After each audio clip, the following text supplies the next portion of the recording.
أعوذ بالله من الشيطان الرجيم. بسم الله الرحمن الرحيم.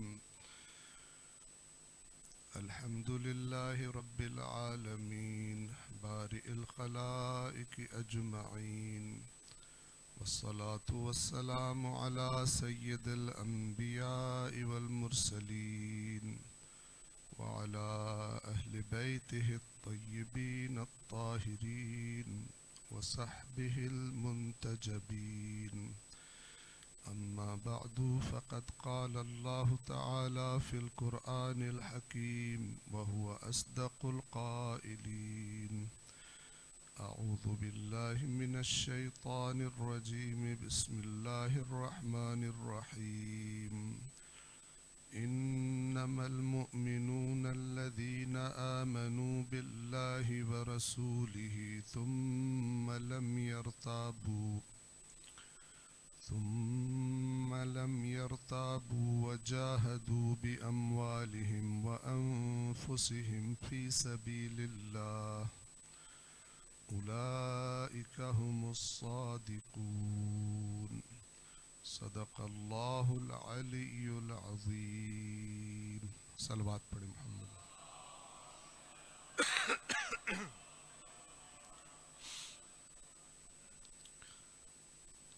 اللہ تبارک و تعالی کے کلام قرآن کریم کی سورۃ الحجرات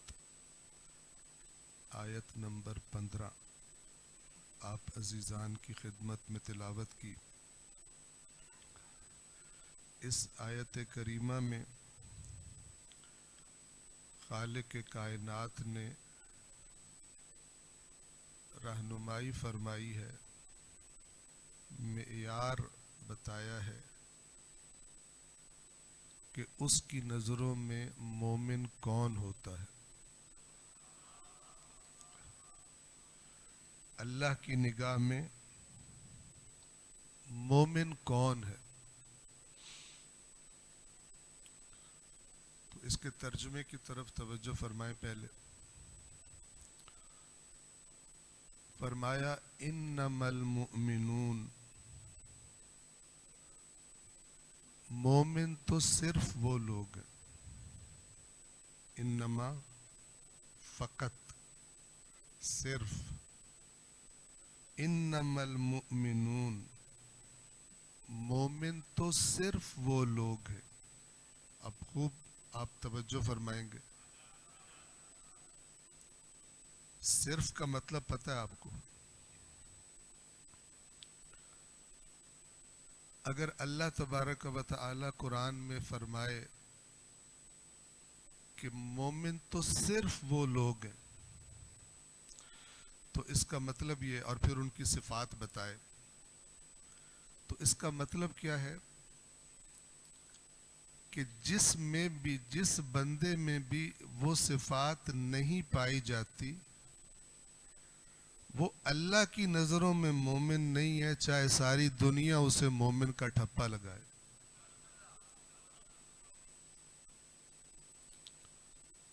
اس سے بڑھ کر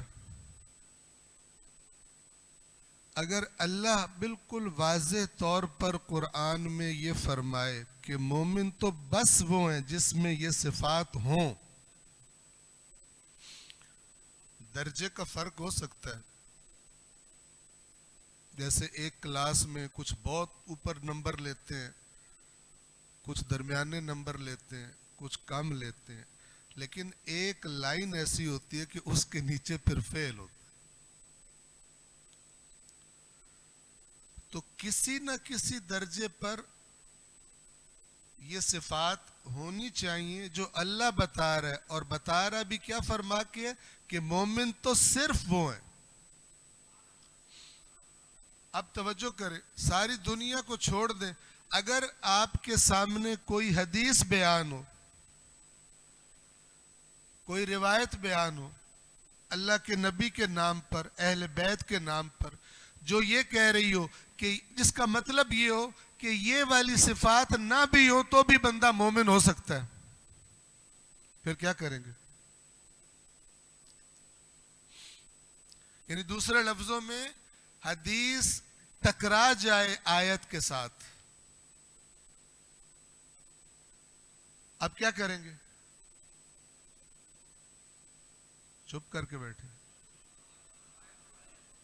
کسے ترجیح دی جائے گی؟ آیت کو. کیوں؟ توجہ سے سنیں. اس لیے کہ حقیقت میں تو ممکن ہی نہیں ہے اللہ کا نمائندہ اللہ کے خلاف بات کرے. حقیقت میں ممکن نہیں ہے. تو اگر ٹکراؤ ہے اور کسی طرح بھی معاملہ حل نہیں ہو رہا، اکٹھا کام نہیں ہو سکتا، اللہ کہہ رہا ہے جس میں یہ صفت نہیں ہے وہ مومن نہیں ہے. روایت اللہ کے نبی سے منسوب یا ائمہ اہل بیت سے منسوب وہ کہہ رہی ہے. تو یہ ٹکراؤ ہمیں کیا بتائے گا کہ یہ جو کتاب میں آ گئی ہے منسوب تو ہے اللہ کے نبی سے، منسوب تو ہو گئی ائمہ میں سے کسی ایک سے، لیکن قرآن کی آیت سے ٹکرانا یہ بتا رہے کہ اصل میں یہ ان کا فرمان ہے ہی نہیں.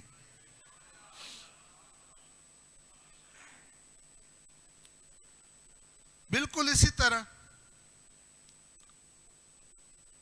اللہ فرمائے کہ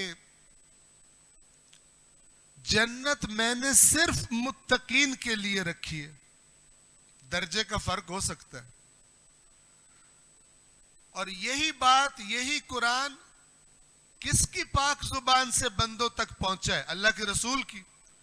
تو اللہ کا رسول اللہ کا پیغام لوگوں کو سنائے اور کہ بتائے کہ جنت جانے کے لیے تقویٰ ہونا ضروری ہے، اور پھر خود ہی کچھ عرصے کے بعد کہے کہ تمہارے میں نہ بھی ہوا تو میں تمہارے لیے راستہ نکال لوں گا. ممکن ہے؟ نہیں ممکن. پچھلی امتوں میں بھی، گزشتہ انبیاء کی امتوں میں بھی، اور اس امت میں بھی سب سے زیادہ جو گڑبڑ ہوئی ان کے بعد وہ اس جھوٹ کی وجہ سے ہوئی جو ان کے نام پر بولا گیا. سمجھ رہے ہیں؟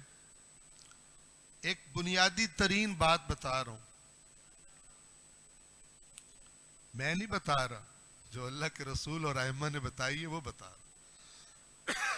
انہوں نے فرمایا کہ تم سے پہلی امتوں نے، اور خاص طور پہ نام لیا یہودیوں کا اور مسیحیوں کا، کیونکہ اس زمانے میں اس علاقے میں یہ زیادہ کثرت سے تھے. تو اپنے اصحاب کو اکٹھا کیا اور ان سے فرمایا کہ ابھی تم سے پہلے، پوری روایت لمبی ہے میں شارٹ آپ کو خلاصہ بتا رہا ہوں، ابھی تم سے پہلے میں نے یہودیوں کے ایک گروہ کو بلایا تھا اور میں نے ان سے کہا اپنے نبی کی باتیں بتاؤ مجھے، اور جو باتیں انہوں نے بتائی وہ ان کے نبی نے نہیں کہی ہوئی تھی، جھوٹ گڑا ہوا ہے. پھر میں نے ان کو بھیجا، پھر میں نے مسیحیوں کو بلایا، ان سے میں نے کہا اپنے نبی کی باتیں بتاؤ کچھ مجھے. انہوں نے بھی وہی حرکت کی جو یہودی کر چکے تھے، نام عیسیٰ کا لے رہے تھے، باتیں ان کی اپنی گھڑی ہوئی تھی. تو ان کو بھیج کر اب میں نے تمہیں بلایا، تو تم خبردار ہو جاؤ کہ جس طرح پہلے نبیوں کے نام پر جھوٹ بولا گیا، میرے نام پر بھی کثرت سے جھوٹ بولا جائے گا.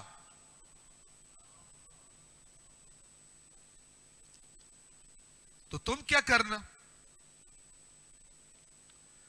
تو فرمایا جب بھی میرے سے منسوب کوئی بات تم تک پہنچے تو تم اسے اللہ کی کتاب کی طرف پلٹا دینا. تم اسے اللہ کی کتاب کی طرف پلٹا دینا. فما وافق کتاب اللہ فانا قلتہ. تو فارمولہ یہ ہوگا کہ اگر وہ بات جو میرے نام پہ تم تک پہنچی ہے اگر اللہ کی کتاب کے مطابق ہو تو سمجھنا میں نے کہی ہے. میرا فرمان ہے وَمَا خَالَفَ کتاب اللہ. اور جب دیکھو کہ وہ مخالف ہے اللہ کی کتاب, اللہ کی کتاب کچھ اور رستہ بتا رہی ہے, اللہ کی کتاب مثلا کہہ رہی ہے یہاں سے دائیں مڑنا ہے اور میری حدیث کہہ رہی ہو بائیں مڑنا ہے وہاں سے, تو وَمَا خَالَفَ کتاب اللہ فَلَمْ أَقُلْهُ, تو یہ علامت ہوگی کہ میں نے وہ بات نہیں کہی. پھر ایک جملہ بولا, فرمایا وَمَا لِرَسُولِ اللَّهِ, بھلا اللہ کے رسول کو کیا مسئلہ ہو گیا کہ وہ اس کتاب کے خلاف بات بتائے جس کتاب سے اللہ نے خود اس کی ہدایت کی ہے. یعنی اللہ نے قرآن کے ذریعے خود میری ہدایت کی ہے, تو میں اللہ کا رسول مجھے کیا مشکل ہو جائے کہ میں اسی کتاب کے خلاف بات کروں, یعنی اللہ کی ہدایت کے خلاف بات کروں. تو آپ میں سے جو انشاءاللہ سارے جو قرآن پڑھنے والے, جو قرآن خود نہیں پڑھتے نا, میں آپ کو پوری ذمہ داری سے کہہ رہا ہوں, جتنی مرضی تقریریں سن لو اور خود کو جنتی سمجھ لو, آپ دھوکے میں ہو, آپ دھوکے میں ہو. اس لیے کہ اللہ کے رسول نے اس کی ہدایت کی ضمانت دی ہے جو قرآن کو بھی مضبوطی سے تھامے اور دامن اہل بیت بھی مضبوطی سے تھامے. ایک دامن والے کی گارنٹی اللہ کے نبی نے نہیں دی. اور اس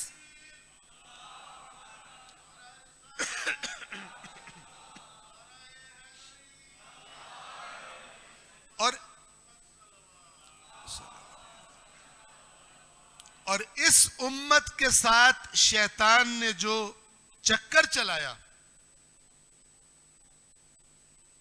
آدھوں کو قرآن کا نام لے کے اہل بیت سے فارغ کیا ہوا اور آدھوں کو اہل بیت کا نام لے کے قرآن سے فارغ کیا ہوا.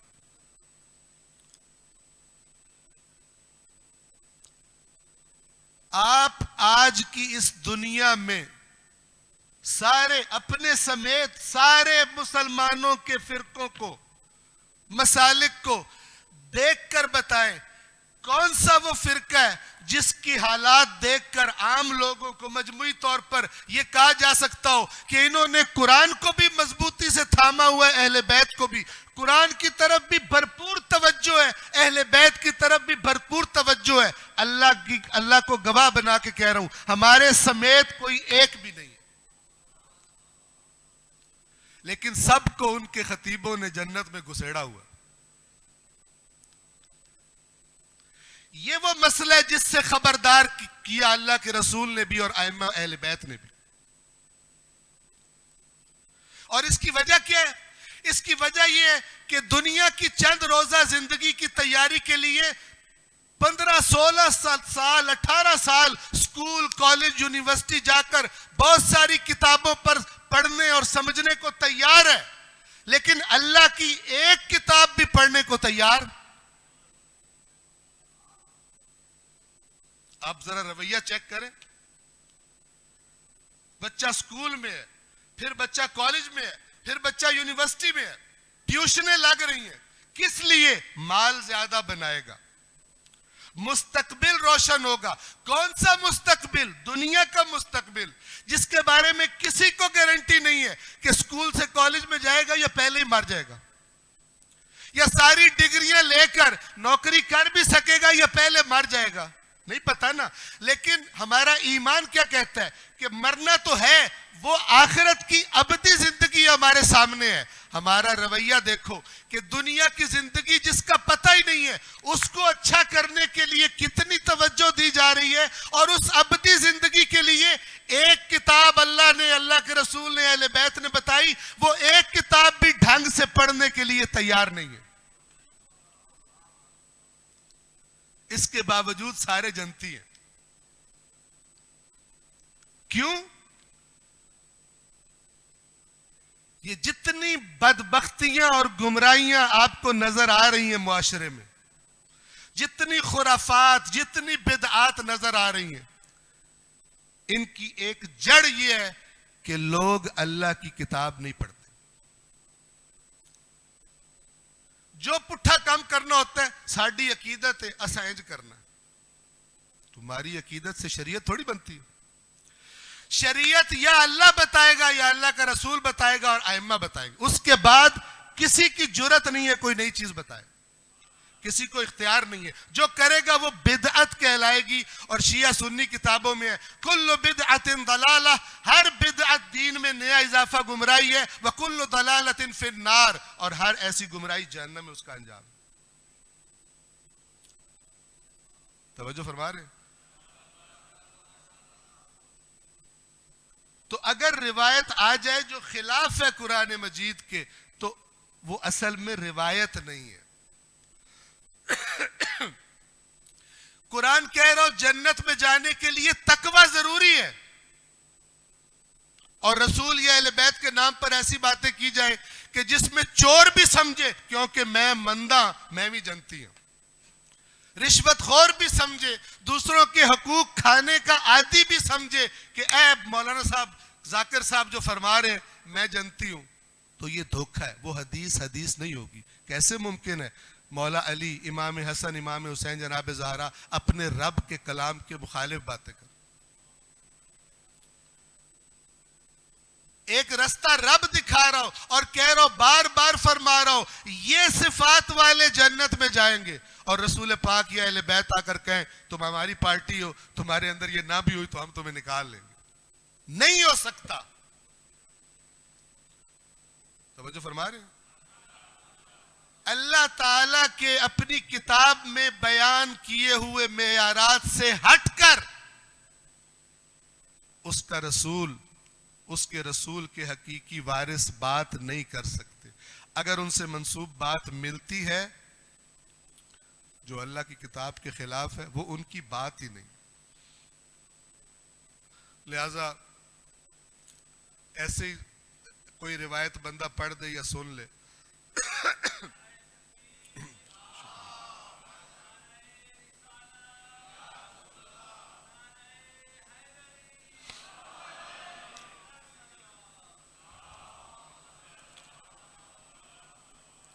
خطبہ، مجالس پڑھنے والے جو بھی ہوں، چاہے خود کو عالم کہیں چاہے خود کو ذاکر کہیں، جو بھی کہیں، جب بھی وہ بات کسی روایت کے ذریعے کوئی بیان کرنا چاہتے ہوں تو ان کے لیے ضروری ہے کہ جس موضوع کی جو بات وہ روایت کر رہی ہے، اس روایت کی جو بات ہے، دیکھ لیں کہ اس موضوع پر اللہ نے قرآن میں کیا کہا ہوا ہے. ورنہ بیان کرنا بھی اپنے ساتھ بھی ظلم ہے اور اپنے سننے والوں کے ساتھ بھی ظلم. اور یہ ہوتا کیوں ہے؟ اس لیے کہ پہلی امتوں میں بھی اور ہم میں بھی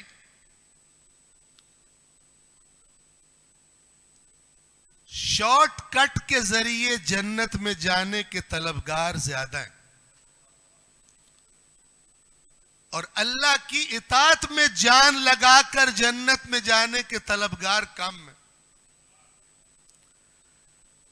تو ایک بندہ جس نے اللہ کا قرآن دیکھا ہی نہیں، اسے پتہ ہی نہیں اس کے اندر کیا لکھا ہوا ہے، اس کو بتایا جائے بھئی ایک راستہ تو یہ ہے کہ تو نے تقوی اختیار کرنا ہے، اللہ سے ڈرتے رہنا ہے، حرام نہیں کھانا، سچ بولنا ہے، فلان کرنا ہے، بڑا سخت حساب کتاب ہے. اور دوسرا راستہ کہ تو دو نعرے مارنے تو جنت ہے، تو اس کا دماغ خراب ہے ادھر جائے. اس نے کہنا بھائی اے کم سیٹ ہے، یہ والا راستہ صحیح ہے. لہذا ادھر رش زیادہ لگ جائے گا، ادھر بندے تھوڑے نظر آئیں گے. اور بہت سارے، سب نہیں لیکن بہت سارے لوگ جو منبر پہ آتے ہیں وہ بھی اسی فارمولے پہ چلتے ہیں کہ ان کو اگر سخت والی باتیں بتائیں تو انہوں نے میرا ہی پتہ کاٹ دینا. ٹھیک ہے نا؟ لہذا وہ باتیں بتاؤ جن کا ان کو مزہ آئے.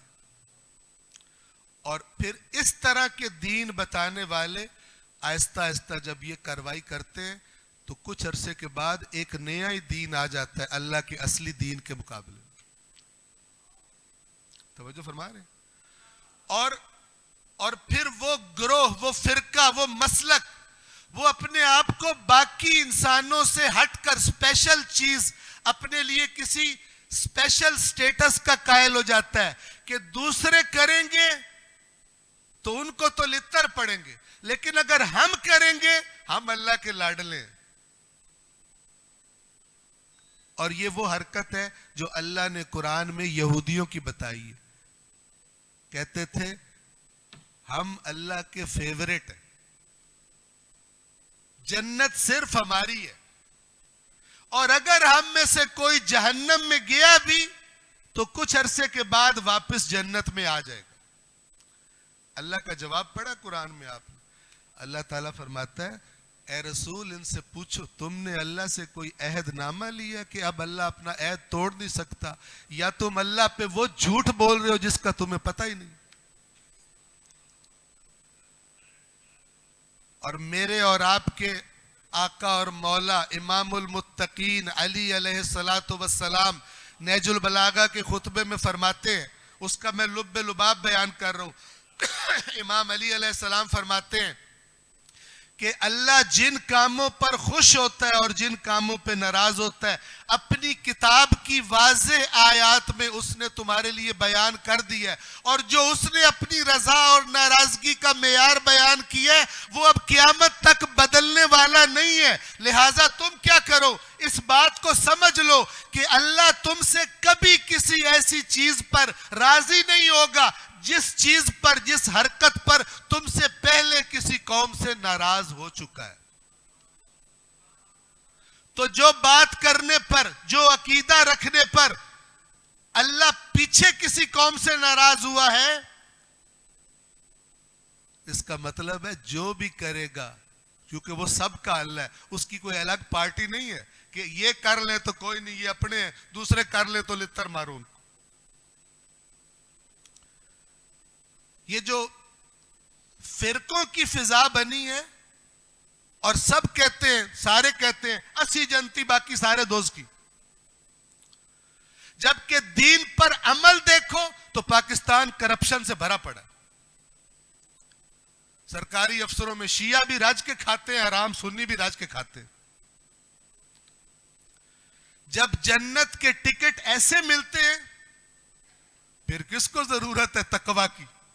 کون رولے میں پڑے اپنے آپ کو کنٹرول میں، جو مرضی کر لو. ایک حج کی مار ہے، حج کرو سارے معاف، زیارت کرو سارے معاف. جبکہ اگر قرآن پڑھا ہو، آپ کو پتہ ہے قرآن میں کیا لکھا ہے؟ قرآن میں اللہ تعالیٰ فرماتے ہیں انما یتقبل اللہ من المتقین. عمل کرنے سے پہلے تقوی کی بنیاد پر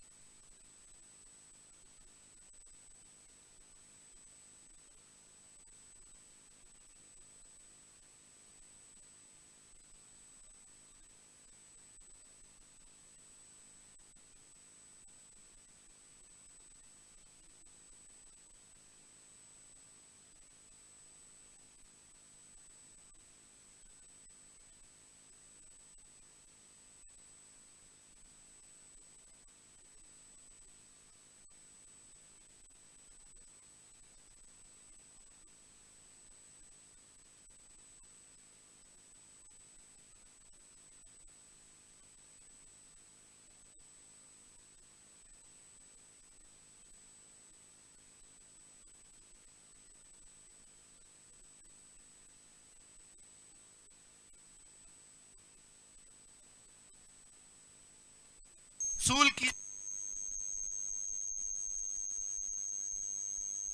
ایک دفعہ کم سے کم غور سے پڑھیں سارے قرآن کو کہ اللہ کیا کہتا ہے. خود پڑھیں، نہ سمجھ آئے سوال پوچھیں. آخر ابدی زندگی کا معاملہ ہے.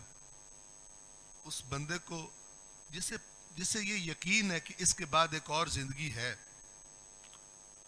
اور اس کی ساری توجہ اسی زندگی کے سنوارنے پر ہو، اور ایک کتاب اللہ نے دی ہو وہ بھی پڑھنے کا موڈ نہ بنتا اس کا، یہ قیامت کے دن اللہ کا سامنا کیسے کرے گا؟ کیسے کرے گا بتائیں؟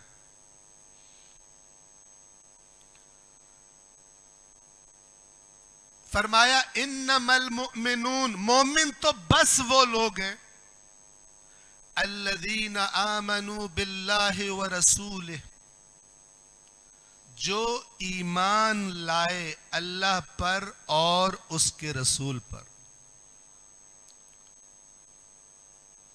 ثم لم یرتابوا، پھر ایمان لانے کے بعد ایسا پکا ایمان تھا کہ پھر شک نہیں کیا۔ کیسے پتا چلے شک کون ہے جو شک نہیں کیا؟ جنہوں نے، جب انسان کو کسی بات پر پکا یقین ہوتا ہے تو پھر اس پر ہر چیز قربان کرنے کے لیے تیار ہو جاتا ہے۔ جی مثلا اگر اللہ تعالیٰ فرمائے نماز فجر کی جماعت کا اتنا ثواب ہے، رسول نے بتایا ہو، اس کے باوجود فجر کی نمازوں میں مسجدوں میں کتنے نمازی ہوتے ہیں، لیکن اگر آپ کے علاقے کا کوئی ارب پتی سیٹھ، کوئی کروڑ پتی ہو بہت بڑا، اور معلوم ہو کہ جو بات کرتا ہے اس پہ عمل بھی کرتا ہے، اور وہ اعلان کروا دے آپ کی اس مسجد کے لیے کہ جتنے لوگ فجر کی نماز جماعت سے پڑھیں گے ہر ایک کو ایک نیا آئی فون لے کے دوں گا، کیا خیال ہے؟ تعداد بڑھے گی کہ نہیں بڑھے گی؟ یہ جو بات جس پر اعتماد ہو، اصل میں ایمان اسے کہتے ہیں۔ ایمان یہ نہیں ہوتا اصول دین 5 دن توحید عدل نبوت امامت قیامت، ایمان وہ ہوتا ہے جو دل میں ہو، اور جب دل میں ہوتا ہے آٹومیٹیکلی عمل کرواتا ہے، جتنا ایک ہو اتنا ایک دھکا دیتا ہے، چل۔ توجہ فرما رہے ہیں؟ تو ایک آئی فون 3-4 لاکھ کا 5 لاکھ کا مثال کے طور پر یہ ہو سکتا ہے رات کو بہت ساروں کو سونے ہی نہ دے کہ جماعت نہ مس ہو جائے، جماعت نہیں آئی فون۔ اب جو اللہ اور رسول نے اس جماعت پر اجر کا وعدہ کیا ہے، آئی فون تو کیا ساری دنیا کی دولت اس کا مقابلہ نہیں کرتی، لیکن نہیں آتے، نہیں آتے۔ اس لیے اللہ نے بڑا کلیئر بتا دیا تاکہ قیامت کے دن کو یہ نہ کہے کہ پتہ کوئی نہیں، تیرے پاس موجود تھی میری کتاب۔ قیامت کے دن کو یہ کہے اسا تے اور سنے آئی رسول پاک انج کر کے چھڑانا ہے، تو مولا علی انج کر کے چھڑانا ہے، تو ان کو اللہ بلائے گا اور کہے گا یہ تم نے کہا تھا، وہ کہے گا ہم نے کہا تھا ہمارے نام پہ جھوٹ بولا جائے گا، پہلے جا کے قرآن میں دیکھنا ہمارے رب نے کیا کہا، دیکھا تو نے؟ کوئی نہیں دیکھا۔ کیا جواب دیں گے؟ پوچھا جائے گا تم جو ہر دوسری مجلس میں سنتے تھے اللہ کے نبی نے فرمایا میں اپنے بعد تمہیں 2 قیمتی چیزیں دے کے جا رہا ہوں، تو ایک قیمتی چیز کی تم صرف حاضری لگاتے تھے، اس کو اور کچھ کرنا نہیں تھا تم نے، قرآن اور اہل بیت، تو کیا کیا قرآن کے ساتھ تم نے؟ کیا جواب دیں گے؟ مومن تو بس وہ لوگ ہیں الذین آمنوا باللہ ورسولہ ثم لم یرتابوا، جو ایمان لائے اللہ پر اور اس کے رسول پر اور پھر شک نہیں کیا۔ کیسے پتا چلے گا شک نہیں کیا؟ اس دنیا میں کم، اللہ تو دلوں کی حال جانتا ہے، تو اللہ فرماتا ہے پھر انہوں نے وہ 2 قیمتی ترین، وہ 2 چیزیں جو عام طور پر انسان پوری زندگی اس کی توجہ انہی کے پر رہتی ہے، وہ بھی جب اللہ کے دین نے تقاضا کیا تو دے دی۔ اور وہ 2 چیزیں کیا ہیں؟ ایک مال اور دوسرا جان۔ وَجَاهَدُوا بِأَمْوَالِهِمْ وَأَنفُسِهِمْ فِي سَبِيلِ اللَّهِ، اور انہوں نے جہاد کیا اپنے مال سے اور اپنی جانوں سے فی سبیل اللہ، اللہ کی راہ میں. اور آپ کو یہ بات معلوم ہے کہ یہ لفظ جہاد اس کا مطلب صرف جنگ کا نہیں ہے. یعنی یہ جو لڑائی ہوتی جیسے ابھی امریکہ اسرائیل ایران میں ہو رہی ہے، اسے عربی میں اس کے لیے جو خاص لفظ ہے وہ ہے قتال. قتال قتل سے ہے، لیکن جہاد کا معنی کیا ہے؟ جہاد کا معنی ہے کوشش. تو اگر دشمن جنگ مسلط کر دے پھر وہ جہاد ہے، لڑنا ان سے. لیکن اگر جنگ نہ ہو، ابھی میں اور آپ تو حالت جنگ میں نہیں ہے، لیکن مجاہد ہونا ضروری ہے. مجاہد کون ہوتا ہے؟ اللہ کی رضا حاصل کرنے کی کوشش کرنے والا، جس سے یہ فکر رہتی ہے، کمپرومائز نہیں کرتا. کچھ لوگ ہوتے ہیں کہتے ہیں کرسی پہ ہم نے بیٹھنا ہے چاہے ہمیں بندے قتل کروانے پڑے، ہم نے اقتدار حاصل کرنا ہے چاہے ہزاروں کا خون بہانا پڑے، ہمیں دھوکے دینے پڑے، کرسی پہ کوئی کمپرومائز نہیں ہے. ٹھیک ہے؟ مومن کیا کہتا ہے؟ اللہ کی رضا پر کوئی کمپرومائز نہیں. مال جاتا ہے تو جائے، جان جاتی ہے تو وہ مال جسے کمانے کے لیے غیر مومن ہر حد پھلانگ جاتا ہے، اتنا پیار ہے مال سے. توجہ فرما رہے ہیں؟ مومن وہ ہے کہ جو اس پیاری ترین چیز کو بھی جب ضرورت پڑے حکم آئے اللہ کی راہ میں دینے کو تیار ہو جاتا. اللہ کہہ رہا ہے جس میں یہ نہیں ہے وہ کہیں اور سے ہی ٹھپا لگا کے پھر رہا ہے مومن کا. وَجَاهَدُوا، اور پھر ان کے ایمان کا رزلٹ کیا تھا؟ اندر ایمان تھا کہ آئی فون ملنا ہی ملنا ہے، آئی فون یعنی جنت تھا، ایمان تو آ گئے. نہیں ہے اس کا مطلب ہے نہیں. اگر اس اعلان جب کیا جائے آئی فون والا اعلان اور کسی کو پتا ہو کہ سیٹھ نے مذاق کیا ہے، وہ آئے گا ہی نہیں. کون آئیں گے؟ جنہیں اس بات پر ایمان ہوگا کہ سیٹھ نے آئی فون دینا ہے. تو اگر آئی فون چنگا لگتا ہے تو ہو سکتا ہے رات کو سوئے بھی کوئی نہ، گھنٹہ پہلے اذان سے اٹھ جائے. ٹھیک ہے نا؟ گھر والوں کو کہے گا وہ مینو اٹھا دینا، آئی فون نہ مس ہو. لیکن اللہ اور رسول کے اتنے بڑے بڑے اجر کے وعدے کوئی نہ، کوئی نہ. ایمان ایک حقیقت کا نام ہے جو کہتا ہے چل اٹھ. یہ 2 ٹکے کی نیندر کے لیے کتنی بڑی دولت ضائع کرنے لگا تو، چل اٹھ یہاں سے. لیکن اگر یہ نہیں ہوتا تو کہتا سو آرام سے سو پڑھ لیں، کر لیں گے، قضا بھی تو دے لینی ہے، قضا دے لینی.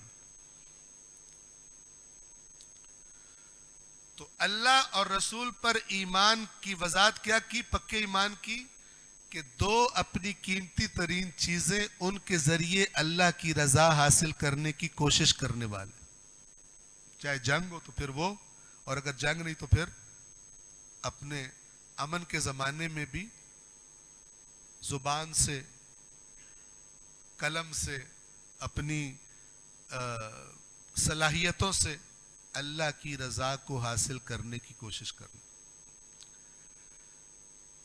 شروع میں فرمایا مومن تو بس یہ لوگ ہیں. اب آیت کے آخر میں کیا فرمایا؟ ایک اور دوسری سٹیمپ لگائی کام مزید پکا کرنے کے لیے. فرمایا اولئک هم الصادقون. اگر یہ ایمان کے دعویٰ کرنے والوں میں سے اگر سچے دیکھنے ہیں، رب کہہ رہا ہے اگر سچے دیکھنے ہیں تو یہی ہیں سچے.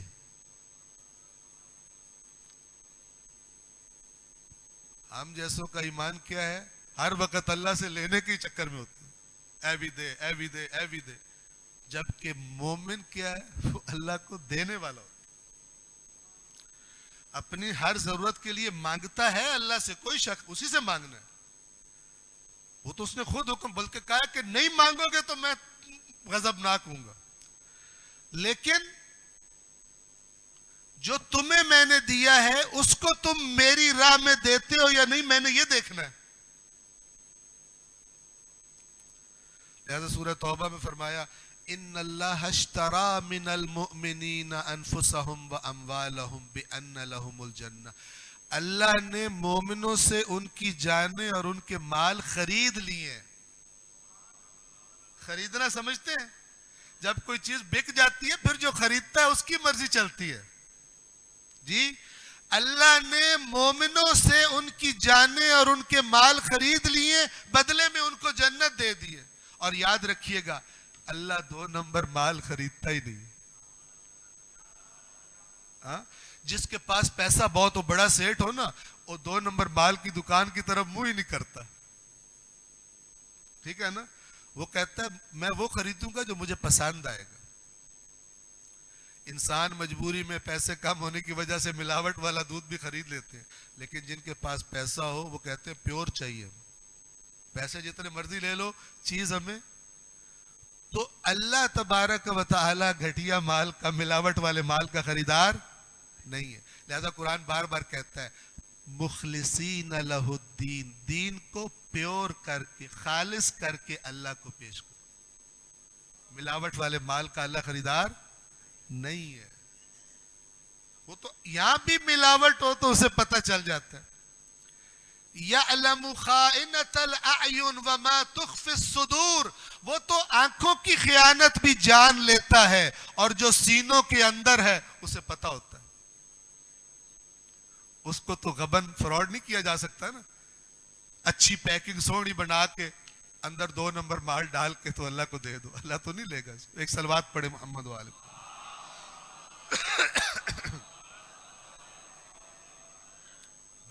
وقت اذان قریب ہے. یہ جو دین کا اصل دین کی تبلیغ ہے اور اصل دین کو بتانا ہے. آپ انبیاء کی تاریخ دیکھ لیں، آپ اہل بیت کی زندگیاں دیکھ لیں، یہ کٹھن اور مشکلات والا راستہ. کیوں؟ چونکہ یہ باتیں اکثر لوگوں کو پسند نہیں آتی. توجہ فرما رہے ہیں؟ لہٰذا آپ دیکھتے ہیں کہ کتنے ہی انبیاء ہیں جنہیں قتل کر دیا گیا. خود بنی اسرائیل اللہ فرماتا ہے فریقاً کذبتم و فریقاً تقتلون. کچھ کو اتنے نبی ہم نے بھیجے، کچھ کو تم نے قتل کر دیتے تھے، کچھ کو تم جھٹلا دیتے تھے. یعنی معنی یہ ہے کہ جہاں تمہارا بس چلتا تھا تم بندہ ہی مار دیتے تھے، اور جہاں تمہارا بس نہیں چلتا تھا کم از کم تم جھٹلاتے ضرور تھے. کیا قصور تھا نبیوں کا؟ چونکہ وہ لوگوں کی مرضیوں کا لحاظ نہیں رکھتے تھے. اللہ نے قرآن میں فرمایا یہ ہمارا رسول اگر اپنے پاس سے بات بنا کر اللہ کے نام پر تم سے کر دے، ہم اس کی شہرگ کو کاٹ دیں گے. سورہ حاقہ میں وَلَوْ تَقَوَّلَ عَلَيْنَا بَعْدَ الْأَقَاوِيلِ. اگر کچھ باتیں بھی اپنے پاس سے گھڑ کے کرتا اور ہمارا اللہ کا نام لیتا، ہمارا نمائندہ، لَأَخَذْنَا مِنْهُ بِالْيَمِينِ، تو ہم اس کو دائیں ہاتھ سے پکڑ لیتے، گرفت میں لے لیتے. ثُمَّ لَقَطَعْنَا مِنْهُ الْوَتِينَ، پھر ہم اس کی شہرگ کو کاٹ دیتے. فَمَا مِنْكُمْ مِنْ أَحَدٍ عَنْهُ حَاجِزِينَ، اور تم میں سے کوئی ایک بھی نہ ہوتا جو اس کو ہم سے بچا لیتا. یہ اللہ ہی بات کر سکتا ہے، کوئی دوسرا یہ بات نہیں کر سکتا. اسی لیے انبیاء ہوں یا انبیاء کے وارث ہو، اہل بیت ہو، رسول اللہ کے وارث، کٹ گئے لیکن اللہ کے حکم پر کسی سے کمپرومائز نہیں کیا. اور اس کی جو سب سے چمکتے ہوئے ستارے جیسی مثال ہے وہ میدان کربلا ہے جو نبی کے اہل بیت نے سجایا اور اسے ابدی کر دیا. بس ایک امام حسین کے بیٹے، ان کے پہلے عزادار سے منسوب ایک واقعہ بیان کر دوں اور آپ کی زحمت کو تمام کروں. وقت اذان بالکل نزدیک ہے. کربلا ہوئی، کوفہ اور شام کے مراحل ہوئے، زندان، سب کچھ گزار کر جب امام سجاد مدینہ میں آ گئے تو مدینہ کے لوگ آہستہ آہستہ سید سجاد کے مزاج سے آشنا ہو گئے، کیونکہ کثرت سے روتے تھے، غم بھی تھا لیکن حکمت بھی تھی۔ اس رونے کے ذریعے لوگوں کی توجہ کرواتے تھے کہ لوگوں کو بھول نہ جائے کربلا میں کیا ہوا تھا۔ کبھی پانی سامنے رکھا جاتا، پانی کو دیکھ کے رو پڑتے۔ کبھی کسی قصاب کو دیکھتے کہ اپنے حیوان کو ذبح کرنے لگا ہے، اس منظر کو دیکھ کے کربلا یاد آتی، رو پڑتے۔ تو ایک روایت بیان کی جاتی ہے کہ مدینہ کے کسی بازار سے گزر رہے امام، نگاہ پڑی ایک قصاب تیاری کر رہا ہے اپنے جانور کو ذبح کرنے کی۔ امام نے گویا رخ بدل لیا، اس کے قریب چلے گئے اور قریب جا کر سوال کیا کہ اے قصاب، یہ جانور پیاسا تو نہیں ہے؟ یہ جانور پیاسا تو نہیں ہے؟ وہ قصاب جواب دیتا ہے کہ اے فرزند رسول، آپ کے جد کا کلمہ پڑھتا ہوں، شریعت نے حیوان کو ذبح کرنے کے جو آداب بتائے ہیں مجھے معلوم ہے، ان میں سے ایک بات یہ ہے کہ حیوان کو پیاسا ذبح نہ کیا جائے، مولا میں نے اس کو پانی پلایا ہے، اور ایک ادب یہ ہے کہ جب کسی حیوان کو ذبح کیا جا رہا ہو تو اس جیسا دوسرا حیوان نہ دیکھے۔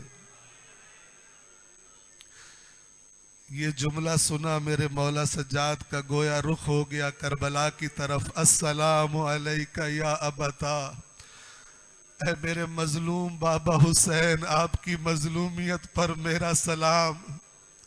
یہ قصاب کہہ رہا ہے آپ کے جد کی شریعت میں حیوان بھی پیاسے ذبح نہیں کیے جاتے، جبکہ آپ کے گلے پر جب خنجر چل رہا تھا خدا جانے کتنے پیاسے تھے آپ۔ فرات کی نہر سے جانور پانی پی رہے تھے لیکن آپ پر پانی بند کر دیا گیا تھا۔ اور اے بابا، یہ قصاب کہہ رہا ہے کہ ایک حیوان کو اس جیسے دوسرے حیوان کے سامنے ذبح نہیں کیا جاتا، لیکن جب آپ کے گلے پر خنجر چل رہا تھا، جب آپ کو ذبح کیا جا رہا تھا تو آپ کی بہن علی کی بیٹی چند قدم کے فاصلے سے دیکھ رہی تھی جب آپ کے گلے کی رگوں کو شبر کاٹ رہا تھا، اور لوگوں سے کہہ رہی تھی، عمر ابن سعد سے فرمایا تھا کہ میرا بھائی حسین مارا جا رہا ہے اور تو دیکھ رہا ہے۔ الا لعنت اللہ علی القوم الظالمین وسيعلم الذين ظلموا أي منقلب ينقلب